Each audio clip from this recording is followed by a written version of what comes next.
आज आपण आर के नारायण यांच्या अन ॲस्ट्रॉलॉजर्स डे या कथेबद्दल बोलणार आहोत. ही कथा तुम्हाला मालगुडीच्या जगात घेऊन जाईल, जिथे तुम्हाला एका ज्योतिषाच्या आयुष्यातील एक अविस्मरणीय दिवस अनुभवायला मिळेल. चला तर आजच्या कथेला सुरुवात करूया. आणि हो, अशाच नवनवीन कथा आणि माहितीसाठी मिस्टर सेल्फ मराठी या आपल्या चॅनलला लाईक, शेअर आणि सबस्क्राईब करायला विसरू नका. आज आपण आर के नारायण यांच्या अन ॲस्ट्रॉलॉजर्स डे या कथेबद्दल बोलणार आहोत. पण त्याआधी आपण आर के नारायण यांच्याबद्दल थोडं जाणून घेऊया. आर के नारायण 1906 ते 2001 म्हणजे रासीपुरम कृष्णस्वामी अय्यर नारायण स्वामी हे भारतीय इंग्रजी लेखकांपैकी एक प्रसिद्ध कादंबरीकार आहेत. त्यांनी 14 कादंबऱ्या, 5 लघुकथासंग्रह, अनेक प्रवासवर्णने आणि गैर कादंबरी लिखाणाचे श्रेय मिळवले आहे. माय डेज 1975 हे त्यांचे आत्मचरित्रही त्यांनी लिहिले आहे. नारायण यांनी मालगुडी नावाचे एक काल्पनिक शहर निर्माण केले, जिथे भारतीय वातावरणात वास्तववादी पात्रे अप्रत्याशित घटनांमधून जीवन जगत होती. त्यांच्या कथांमध्ये सहानुभूतीशील मानवतावाद असतो आणि त्या सामान्य जीवनातील विनोद आणि ऊर्जा साजरी करतात. त्यांच्या कथांची साधी शैली आणि सूक्ष्म आत्मा ही त्यांची वैशिष्ट्ये आहेत. 1952 मध्ये मिशिगन स्टेट युनिव्हर्सिटी प्रेसने नारायण यांना अमेरिकन वाचकांशी ओळख करून दिली. यामध्ये Swami and friends, the bachelor of arts 1937, the dark room 1938, and astrologer's day and other stories 1947, mister Sampath 1949, the financial expert 1954, waiting for the Mahatma 1955, the guide 1958 आणि इतर अनेक पुस्तकांचा समावेश आहे. त्यांच्या द गाईड या कादंबरीला 1961 मध्ये साहित्य अकादमी पुरस्कार मिळाला, जो भारतातील सर्वात प्रतिष्ठित साहित्यिक सन्मान आहे. त्यांचे लेखन विनोद, निरपराध उपहास, एक अद्वितीय भारतीयत्व आणि एक आकर्षक व प्रामाणिक साधेपणा यासाठी ओळखले जाते. नारायण सामान्यतः मानवी संबंधांचे वैशिष्ट्य आणि भारतीय दैनंदिन जीवनातील विरोधाभास चित्रित करतात. त्यांची शैली मोहक, विनम्र विनोद, सौंदर्य आणि साधेपणाने भरलेली आहे. चला तर आता आपण त्यांच्या अन ॲस्ट्रॉलॉजर्स डे या कथेबद्दल बोलूया. ही कथा तुम्हाला मालगुडीच्या जगात घेऊन जाईल, जिथे तुम्हाला एका ज्योतिषाच्या आयुष्यातील एक अविस्मरणीय दिवस अनुभवायला मिळेल. आजच्या कथेला सुरुवात करूया. An astrologer's day.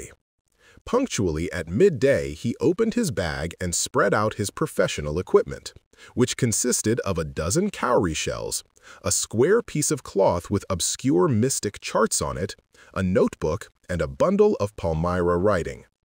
His forehead was resplendent with sacred ash and vermilion, and his eyes sparkled with a sharp, abnormal gleam, which was really an outcome of a continual searching look for customers, but which his simple clients took to be a prophetic light and felt comforted. The power of his eyes was considerably enhanced by their position, placed as they were between the painted forehead and the dark whiskers which streamed down his cheeks. Even a half-wit's eyes would sparkle in such a setting. To crown the effect, he wound a saffron-colored turban around his head. This color scheme never failed. People were attracted to him as bees are attracted to cosmos or dahlia stalks. He sat under the boughs of a spreading tamarind tree which flanked a path running through the town hall park. It was a remarkable place in many ways. आता मी हे मराठीत समजावून सांगतो. एक ज्योतिषी रोज दुपारी बरोबर 12 वाजता त्याची पिशवी उघडायचा आणि त्याचे सामान पसरायचा. त्याच्या सामानामध्ये 12 कवड्या, एक छोटा कपडा ज्यावर गूढ नकाशे, मिस्टिक चार्ट्स होते, एक वही आणि ताडपत्रांवर लिहिलेले काही लिखाण होते. त्याचे कपाळ पवित्र भस्म आणि कुंकवाने, सेक्रेड ॲश अँड वर्मिलियन, चमकत होते. त्याचे डोळे वेगळ्याच तेजाने चमकत होते. हे तेज खरं तर ग्राहक शोधण्याच्या त्याच्या सततच्या प्रयत्नांमुळे आले होते. पण त्याचे साधेभोळे ग्राहक त्याला भविष्य सांगणारा प्रकाश समजायचे आणि त्यांना धीर वाटायचा. त्याच्या डोळ्यांच्या तेजाला त्याचे कपाळ आणि गालांवरून खाली येणाऱ्या लांब मिशांमुळे अजूनच बळ मिळाले होते. अशा प्रकारे बसलेला माणूस अगदी मूर्ख जरी असला तरी त्याचे डोळे देखील तेजस्वी वाटले असते. या सगळ्यावर कळस म्हणून त्याने डोक्यावर भगव्या रंगाचा फेटा बांधला होता. ही रंगसंगती कधीच अयशस्वी झाली नाही. लोक त्याच्याकडे असे आकर्षित व्हायचे जसे मधमाशा फुलांकडे आकर्षित होतात. तो टाउन हॉल पार्कच्या मधून जाणाऱ्या रस्त्याच्या कडेला असलेल्या एका चिंचेच्या मोठ्या झाडाखाली बसायचा. हे ठिकाण अनेक प्रकारे खूप खास होते. A surging crowd was always moving up and down this narrow road from morning till night. A variety of trades and occupations was represented all along its way. Medicine sellers, sellers of stolen hardware and junk, magicians, and above all, an auctioneer of cheap cloth who created enough din all day to attract the whole town. Next to him, in vociferousness, came a vendor of fried groundnut who gave his ware a fancy name each day, calling it Bombay ice cream one day, and on the next, Delhi almond, and on the third, Raja's delicacy, and so on and so forth, and people flocked to him. A considerable portion of this crowd dallied before the astrologer, too. The astrologer transacted his business by the light of a flare which crackled and smoked up above the groundnut heap nearby. Half the enchantment of the place was due to the fact that it did not have the benefit of municipal lighting. The place was lit up by shop lights. One or two had hissing gas lights, some had naked flares stuck on poles, some were lit up by old cycle lamps, and one or two, like the astrologer, managed without lights of their own. It was a bewildering crisscross of light rays and moving shadows. This suited the astrologer very well, for the simple reason that he had not in the least intended to be an astrologer when he began life, and he knew no more of what was going to happen to others than he knew what was going to happen to himself next minute. He was as much a stranger to the stars as were his innocent customers.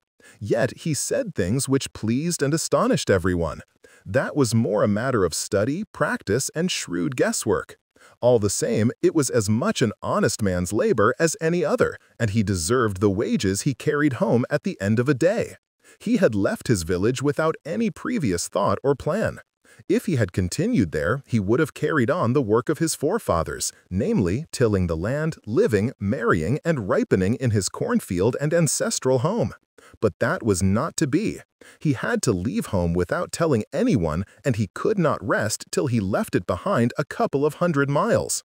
To a villager, it is a great deal, as if an ocean flowed between. He had a working analysis of mankind's troubles, marriage, money, and the tangles of human ties. Long practice had sharpened his perception. Within 5 minutes, he understood what was wrong. He charged 3 pies per. आता मी हे मराठीत समजावून सांगतो. त्या अरुंद रस्त्यावर सकाळपासून रात्रीपर्यंत लोकांची गर्दी सतत येत जात असे. रस्त्याच्या कडेला अनेक प्रकारचे व्यावसायिक होते. औषध विक्रेते, चोरीचा भंगार आणि जुना माल विकणारे, जादूगार आणि सर्वात महत्त्वाचे म्हणजे स्वस्त कपड्यांचा लिलाव करणारा, जो दिवसभर इतका गोंधळ करायचा की अख्खं शहर त्याच्याकडे आकर्षित व्हायचं. त्याच्या शेजारी तळलेले शेंगदाणे विकणारा माणूस होता, जो रोज आपल्या मालाला नवीन फॅन्सी नाव द्यायचा. कधी त्याला बॉम्बे आईस्क्रीम म्हणायचा, तर दुसऱ्या दिवशी दिल्ली बदाम आणि तिसऱ्या दिवशी राजाची मेजवानी असं काहीतरी बोलायचा, आणि लोक त्याच्याकडे गर्दी करायचे. या गर्दीचा एक मोठा भाग ज्योतिषासमोरही थांबायचा. ज्योतिषी जवळच्या शेंगदाण्याच्या ढिगावर लावलेल्या ज्योतीच्या प्रकाशात आपला व्यवसाय करायचा. ती ज्योत भडभडून आणि धूर सोडत जळायची. त्या ठिकाणाचे अर्धे आकर्षण या कारणामुळे होते की तिथे नगरपालिकेची म्हणजे म्युनिसिपल लाईट नव्हती. सगळीकडे फक्त दुकानांचे दिवे होते. काहींकडे हसणारे गॅसचे दिवे होते, काहींनी खांबांवर उघडे दिवे लावले होते, काही जुन्या सायकलींच्या दिव्यांनी प्रकाश टाकत होते, आणि 1-2 जसे की ज्योतिषी स्वतःच्या दिव्यांशिवाय काम चालवत होते. हा प्रकाश आणि हळणाऱ्या सावल्यांचा एक गोंधळात पाडणारा देखावा होता. हे सगळं त्या ज्योतिषाला खूप सोयीचे होते, कारण एक साधं कारण होते. त्याने जेव्हा आयुष्याची सुरुवात केली तेव्हा त्याला ज्योतिषी बनायचेच नव्हते. त्याला दुसऱ्यांच्या भविष्याबद्दल तितकंच कळत होतं जितकं त्याला पुढच्या क्षणी स्वतःसोबत काय होणार आहे हे कळत होतं. तो तारकांसाठी तितकाच अनोळखी होता जितके त्याचे साधे भोळे ग्राहक. तरीही तो अशा गोष्टी सांगायचा ज्यामुळे सगळे खुश आणि चकित व्हायचे. हे फक्त अभ्यास, सराव आणि हुशार अंदाजाचा परिणाम होता. तरीही हे इतर कोणत्याही प्रामाणिक माणसाच्या श्रमासारखेच होते आणि त्याला दिवसअखेरीस मिळणाऱ्या कमाईचा तो हक्कदार होता. तो कोणत्याही विचाराशिवाय किंवा योजनेशिवाय आपलं गाव सोडून आला होता. जर तो तिथेच राहिला असता तर त्याने त्याच्या पूर्वजांचे काम केले असते, म्हणजे शेती करणे, लग्न करणे आणि आपल्या शेतात आणि वडिलोपार्जित घरातच म्हातारे होणे. पण तसं व्हायचं नव्हतं. त्याला कोणालाही न सांगता घर सोडावे लागले आणि तो काही शेकडो मैल दूर जाईपर्यंत त्याला चैन पडली नाही. एका खेडेगावात राहणाऱ्या माणसासाठी हे खूप मोठे अंतर असते, जणू काही त्यांच्यामध्ये समुद्रच होता. त्याला माणसांच्या समस्यांचा चांगला अनुभव होता, लग्न, पैसा आणि नातेसंबंधांचे गुंते. खूप वर्षांच्या सरावाने त्याची समज खूप तीक्ष्ण झाली होती. 5 मिनिटातच त्याला काय चूक आहे हे कळायचे. तो 3 question never opened his mouth till the other had spoken for at least 10 minutes, which provided him enough stuff for a dozen answers and advices. When he told the person before him, gazing at his palm, "In many ways, you are not getting the fullest results for your efforts," 9 out of 10 were disposed to agree with him. Or he questioned, "Is there any woman in your family, maybe even a distant relative, who is not well disposed towards you?" Or he gave an analysis of character. "Most of your troubles are due to your nature. How can you be otherwise with Saturn where he is? You have an impetuous nature and a rough exterior." This endeared him to their hearts immediately, for even the mildest of us loves to think that he has a forbidding exterior. The nuts vendor blew out his flare and rose to go home. This was a signal for the astrologer to bundle up too, since it left him in darkness, except for a little shaft of green light which strayed in from somewhere and touched the ground before him. He picked up his cowrie shells and paraphernalia and was putting them back into his bag when the green shaft of light was blotted out. He looked up and saw a man standing before him. He sensed a possible client and said, "You look so careworn. It will do you good to sit down for a while and chat with me." The other grumbled some reply vaguely. The astrologer pressed his invitation, whereupon the other thrust his palm under his nose, saying, "You call yourself an astrologer?" The astrologer felt challenged and said, tilting the other's palm towards the green shaft of light, "Yours is a nature—" "Oh, stop that," the other said. "Tell me something worthwhile." Our friend felt piqued. "I charge only 3 pies per question, and what you get ought to be good enough for your money." At this, the other withdrew his arm, took out an anna, and flung it out to him, saying, "I have some questions to ask. If I prove you are bluffing, you must return that anna to me with interest. If you find my answers satisfactory, will you give me 5 rupees? No. Or will you give me 8 annas? All right, provided you give me twice as much if you are wrong," said the stranger. This pact was accepted after a little further argument. The astrologer sent up. आता मी हे मराठीत समजावून सांगतो. जोपर्यंत समोरचा माणूस कमीत कमी 10 मिनिटे बोलत नाही, तोपर्यंत ज्योतिषी तोंड उघडत नव्हता. यामुळे त्याला डझनभर उत्तरे आणि सल्ले देण्यासाठी पुरेशी माहिती मिळायची. जेव्हा तो समोरच्या व्यक्तीच्या तळहाताकडे पाहून म्हणायचा, "अनेक मार्गांनी तुम्हाला तुमच्या प्रयत्नांचे पुरेसे फळ मिळत नाहीये," तेव्हा 10 पैकी 9 लोक त्याच्याशी सहमत व्हायचे. किंवा तो विचारायचा, "तुमच्या कुटुंबात किंवा दूरच्या नात्यात अशी कोणती स्त्री आहे का जिचे तुमच्याशी चांगले संबंध नाहीत?" किंवा तो त्यांच्या स्वभावाचे विश्लेषण करायचा. "तुमच्या बहुतेक समस्या तुमच्या स्वभावामुळे आहेत. जिथे शनी आहे तिथे तुम्ही वेगळे कसे असू शकता? तुमचा स्वभाव हट्टी आणि वरवरचा कठोर आहे." यामुळे तो लगेच त्यांच्या मनात जागा निर्माण करायचा. कारण आपल्यापैकी अगदी साधा माणूसही आपण बाहेरून थोडे कठोर दिसतो असे मानायला आवडतो. शेंगदाणे विकणाऱ्याने त्याची ज्योत विझवली आणि तो घरी जायला निघाला. हे ज्योतिषासाठीही सामान आवरून निघण्याचे संकेत होते. कारण त्यानंतर त्याच्याकडे फक्त कुठून तरी येणाऱ्या हिरव्या प्रकाशाची एक लहानशी रेषा शिल्लक राहिली होती, जी त्याच्या समोरच्या जमिनीला स्पर्श करत होती. त्याने आपल्या कवड्या आणि इतर सामान उचले आणि पिशवीत ठेवत असतानाच हिरव्या प्रकाशाची ती रेषा नाहीशी झाली. त्याने वर पाहिले आणि त्याला एक माणूस त्याच्यासमोर उभा दिसला. त्याला एक संभाव्य ग्राहक दिसला आणि तो म्हणाला, "तुम्ही खूप चिंताग्रस्त दिसत आहात. थोडा वेळ बसून माझ्याशी बोलल्यास तुम्हाला चांगले वाटेल." दुसऱ्याने अस्पष्टपणे काहीतरी पुटपुटले. ज्योतिषाने त्याला बसण्याचा आग्रह केला. तेव्हा त्या दुसऱ्या माणसाने आपला तळहात त्याच्या नाकासमोर धरला आणि म्हणाला, "तू स्वतःला ज्योतिषी म्हणवतोस." ज्योतिषाला आव्हान मिळाल्यासारखे वाटले आणि त्याने दुसऱ्याचा तळहात त्या हिरव्या प्रकाशाच्या दिशेने झुकवून म्हणाला, "तुमचा स्वभाव." "अरे ते थांबवा," तो दुसरा म्हणाला. "मला काहीतरी महत्त्वाचे सांगा." आपला मित्र म्हणजेच ज्योतिषी थोडा चिडला. "मी फक्त 3 पे प्रति प्रश्न घेतो आणि तुम्हाला मिळणारी गोष्ट तुमच्या पैशासाठी पुरेशी चांगली असायला पाहिजे." यावर दुसऱ्याने आपला हात मागे घेतला, एक आणा बाहेर काढला आणि त्याच्या दिशेने फेकत म्हणाला, "मला काही प्रश्न विचारायचे आहेत." जर मी सिद्ध केले की तू थापा मारत आहेस तर तुला तो आणा व्याजासह मला परत करावा लागेल. जर तुम्हाला माझी उत्तरे समाधानकारक वाटली तर तुम्ही मला 5 रुपये द्याल का? नाही. किंवा तुम्ही मला 8 आणे द्याल का? ठीक आहे, पण जर तू चुकीचा ठरलास तर तुला मला दुप्पट पैसे द्यावे लागतील, असे त्या अनोळखी माणसाने सांगितले. थोड्या आणखी वादविवादानंतर हा करार मान्य झाला. ज्योतिषाने Prayer to heaven as the other lit a cheroot. The astrologer caught a glimpse of his face by the matchlight. There was a pause as cars hooted on the road, Jutka drivers swore at their horses, and the babble of the crowd agitated the semi-darkness of the park. The other sat down, sucking his cheroot, puffing out, sat there ruthlessly. The astrologer felt very uncomfortable. "Here, take your honor back. I am not used to such challenges. It is late for me today." He made preparations to bundle up. The other held his wrist and said, "You can't get out of it now. You dragged me in while I was passing." The astrologer shivered in his grip, and his voice shook and became faint. "Leave me today. I will speak to you tomorrow." The other thrust his palm in his face and said, "Challenge is challenge. Go on." The astrologer proceeded with his throat drying up. "There is a woman." "Stop," said the other. "I don't want all that. Shall I succeed in my present search or not? Answer this and go.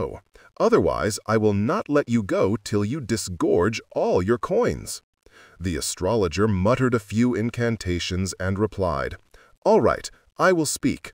But will you give me a rupee if what I say is convincing? Otherwise, I will not open my mouth, and you may do what you like." After a good deal of haggling, the other agreed. The astrologer said, "You were left for dead. Am I right?" "Ah, tell me more." "A knife has passed through you once," said the astrologer. "Good fellow." He bared his chest to show the scar. "What else?" आता मी हे मराठीत समजावून सांगतो. दुसऱ्या माणसाने cigar पेटवताच ज्योतिषाने स्वर्गाकडे प्रार्थना केली. काडीच्या प्रकाशात त्याला त्या माणसाच्या चेहऱ्याची एक झलक दिसली. रस्त्यावर गाड्यांचे हॉर्न वाजत होते, घोडागाडीवाले त्यांच्या घोड्यांना शिव्या देत होते आणि गर्दीचा आवाज पार्कच्या अंधुक वातावरणाला अधिकच बेचैन करत होता. तो दुसरा माणूस सिगार ओढत, धूर सोडत क्रूरपणे तिथे बसून राहिला. ज्योतिषाला खूप अस्वस्थ वाटले. "हे घ्या, तुमचा आणा परत घ्या. मला अशा आव्हानांची सवय नाही. आज मला उशीर झाला आहे," असे म्हणून त्याने सामान आवरण्याची तयारी केली. पण त्या माणसाने त्याची मनगट पकडली आणि म्हणाला, "आता तू यातून बाहेर पडू शकत नाहीस. मी जात असताना तूच मला इथे ओढलेस." त्याच्या पकडीमुळे ज्योतिषी थरथरू लागला आणि त्याचा आवाज थरथरत फिका पडला. "आज मला सोडून दे, मी उद्या तुझ्याशी बोलेन." दुसऱ्याने आपला तळहात त्याच्या चेहऱ्यासमोर धरला आणि म्हणाला, "आव्हानाचे उत्तर आव्हानच आहे. पुढे बोल." ज्योतिषाने सुक्या घशाने बोलायला सुरुवात केली. "एक स्त्री आहे." "थांब," तो दुसरा म्हणाला. "मला ते सगळं नकोय. मला माझ्या सध्याच्या शोधात यश मिळेल की नाही, फक्त याचे उत्तर दे आणि जा. नाहीतर मी तुला सोडून देणार नाही, जोपर्यंत तू तुझे सगळे पैसे बाहेर काढत नाहीस." ज्योतिषाने काही मंत्र पुटपुटले आणि उत्तर दिले, "ठीक आहे, मी सांगेन. पण जर मी सांगितलेली गोष्ट समाधानकारक वाटली तर तू मला 1 रुपया देशील का? नाहीतर मी तोंड उघडणार नाही आणि तुला जे करायचे आहे ते करू शकतोस." खूप घासाघीस केल्यानंतर दुसरा माणूस तयार झाला. ज्योतिषी म्हणाला, "तुम्हाला मरणासन्न अवस्थेत सोडून देण्यात आले होते. मी बरोबर आहे का?" "अरे, अजून सांग." "एकदा तुमच्या शरीरातून चाकू गेला आहे," ज्योतिषी म्हणाला. "शाब्बास." त्याने छाती उघडी करून तो व्रण दाखवला. "आणखी काय?" "And then you were pushed into a well nearby in the field. You were left for dead." "I should have been dead if some passerby had not chanced to peep into the well," exclaimed the other, overwhelmed by enthusiasm. "When shall I get at him?" he asked, clenching his fist. "In the next world," answered the astrologer. "He died 4 months ago in a far-off town. You will never see any more of him." The other groaned on hearing it. The astrologer proceeded, "Guru Nayak." "You know my name," the other said, taken aback. "As I know all other things. Guru Nayak, listen carefully to what I have to say. Your village is 2 days' journey due north of this town. Take the next train and be gone. I see once again great danger to your life if you go from home. He took out a pinch of sacred ash and held it to him. Rub it on your forehead and go home. Never travel southward again, and you will live to be 100. Why should I leave home again? The other said reflectively. I was only going away now and then to look for him and to choke out his life if I met him. He shook his head regretfully. He has escaped my hands. I hope at least he died as he deserved. Yes, said the astrologer. He was crushed under a lorry. The other looked gratified to hear it. The place was deserted by the time the astrologer picked up his articles and put them into his bag. The green shaft was also gone, leaving the place in darkness and silence. The stranger had gone off into the night after giving the astrologer a handful of coins. It was nearly midnight when the astrologer reached home. His wife was waiting for him at the door and demanded an explanation. He flung the coins at her and said, "Count them. One man gave all that." 12.5 annas, she said, counting. She was overjoyed. I can buy some jaggery and coconut tomorrow. The child has been asking for sweets for so many days now. I will prepare some nice stuff for her. The swine has cheated me. He promised me a rupee, said the astrologer. She looked up at him. You look worried. What is wrong? आता मी हे मराठीत समजावून सांगतो. आणि मग तुला शेतातल्या एका जवळच्या विहिरीत ढकलून देण्यात आले. तुला मरणासन्न अवस्थेत सोडून दिले होते. एखाद्या वाटसरूने विहिरीत डोकावले नसते तर मी नक्कीच मेलो असतो. तो दुसरा माणूस उत्साहाने म्हणाला. मी त्याला कधी गाठू शकेन? त्याने आपली मूठ हवळून विचारले. पुढच्या जगात, ज्योतिषाने उत्तर दिले. तो 4 महिन्यांपूर्वी एका दूरच्या गावात मरण पावला. तू त्याला पुन्हा कधीच पाहू शकणार नाहीस. हे ऐकून दुसरा माणूस निराश झाला. ज्योतिषी पुढे म्हणाला, गुरुनायक, माझे नाव तुम्हाला कसे माहीत?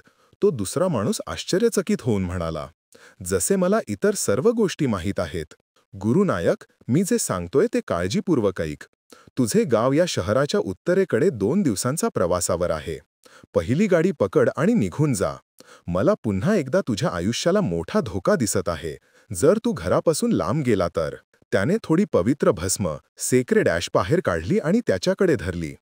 ती तुझ्या कपाळावर लाव आणि घरी जा. पुन्हा कधीच दक्षिणेकडे प्रवास करू नकोस, म्हणजे तू 100 वर्ष जगशील. मी पुन्हा घर का सोडू? तो दुसरा माणूस विचार करत म्हणाला. मी फक्त त्याला शोधण्यासाठी आणि तो भेटला तर त्याचा जीव घेण्यासाठी बाहेर पडायचो. त्याने पश्चातापाने आपले डोके हलवले. तो माझ्या हातून निसटला. मला आशा आहे की तो योग्य प्रकारेच मरण पावला असेल. हो, ज्योतिषी म्हणाला. तो एका लॉरीखाली चिरडला गेला. हे ऐकून त्या दुसऱ्याला समाधान वाटले. जेव्हा ज्योतिषाने त्याचे सामान गोळा करून पिशवीत ठेवले, तेव्हा ते ठिकाण पूर्णपणे रिकामे झाले होते. हिरव्या प्रकाशाची ती रेषाही नाहीशी झाली होती. त्यामुळे तेथे फक्त अंधार आणि शांतता होती. तो अनोळखी माणूस ज्योतिषाला मूठभर नाणी देऊन रात्रीच्या अंधारात निघून गेला होता. जवळपास मध्यरात्र झाली होती तेव्हा ज्योतिषी घरी पोहोचला. त्याची पत्नी दारावर त्याची वाट पाहत होती आणि तिने स्पष्टीकरण मागितले. त्याने ती नाणी तिच्याकडे फेकली आणि म्हणाला, मोजून घे, एका माणसाने हे सगळे दिले. 12.5 आणे, ती मोजत म्हणाली. ती खूप आनंदित झाली होती. मी उद्या थोडा गूळ आणि खोबरे घेऊ शकेन. मुलगी कितीतरी दिवसांपासून गोळ खाण्यासाठी विचारत आहे. मी तिच्यासाठी काहीतरी छान पदार्थ बनवेन. त्या डुक्कराने मला फसवले. त्याने मला 1 रुपया देण्याचे वचन दिले होते, ज्योतिषी म्हणाला. तिने त्याच्याकडे पाहिले. तुम्ही काळजीत दिसत आहात. काय झाले? Nothing. After dinner, sitting on the pule, he told her, Do you know a great load is gone from me today? I thought I had the blood of a man on my hands all these years. That was the reason why I ran away from home, settled here, and married you. He is alive. She gasped. You tried to kill him? Yes, in our village, when I was a silly youngster. We drank, gambled, and quarreled badly one day. Why think of it now? Time to sleep, he said, yawning, and stretched himself on the pule. आता मी हे मराठीत समजावून सांगतो. काही नाही. जेवण झाल्यावर तो पायरीवर बसला आणि पत्नीला म्हणाला, माझ्या डोक्यावरून आज एक खूप मोठा भार उतरला आहे, हे तुला माहीत आहे का? मला वाटले होते की इतकी वर्षे एका माणसाचे रक्त माझ्या हातावर आहे. त्यामुळेच मी गावातून पळून आलो, इथे स्थायिक झालो आणि तुझ्याशी लग्न केले. पण ती थक्क झाली. तुम्ही त्याला मारायचा प्रयत्न केला होता. हो, आमच्या गावात जेव्हा मी एक मूर्ख तरुण होतो. आम्ही दारू प्यायलो, जुगार खेळलो आणि एका दिवशी खूप वाईट भांडण झाले. आता त्याबद्दल काय विचार करायचा? आता झोपायची वेळ झाली आहे, तो जांभई देत म्हणाला आणि पायरीवर अंग पसरून तर झोपला. मित्रांनो, ॲन ॲस्ट्रॉलॉजर्स डे या कथेतील या भागाचे विश्लेषण इथेच संपवते. लेखकाने किती सुंदर आणि बारकाईने या ज्योतिषाचे आणि त्याच्या ठिकाणाचे वर्णन केले आहे नाही का? या वर्णनातूनच आपल्याला त्या व्यक्तिमत्वाची आणि त्यावेळेच्या वातावरणाची कल्पना येते. तुमच्यासाठी एक प्रश्न: तुम्हाला या ज्योतिषाचे कोणते वैशिष्ट्य सर्वात जास्त आकर्षक वाटले? त्याची वेशभूषा की लोकांवर प्रभाव टाकण्याची त्याची पद्धत? तुमच्या प्रतिक्रिया कमेंट बॉक्समध्ये नक्की सांगा. जर तुम्हाला हा व्हिडिओ आवडला असेल तर लाईक बटन दाबा. तुमच्या मित्रमैत्रिणींसोबत शेअर करा आणि अशाच आणखी दर्जेदार मराठी आणि इंग्रजी साहित्याच्या विश्लेषणासाठी आपल्या मिस्टर सेल्फ चॅनलला सबस्क्राईब करायला विसरू नका. पुढच्या व्हिडिओमध्ये पुन्हा भेटूया. तोपर्यंत वाचत रहा आणि विचार करत रहा. धन्यवाद.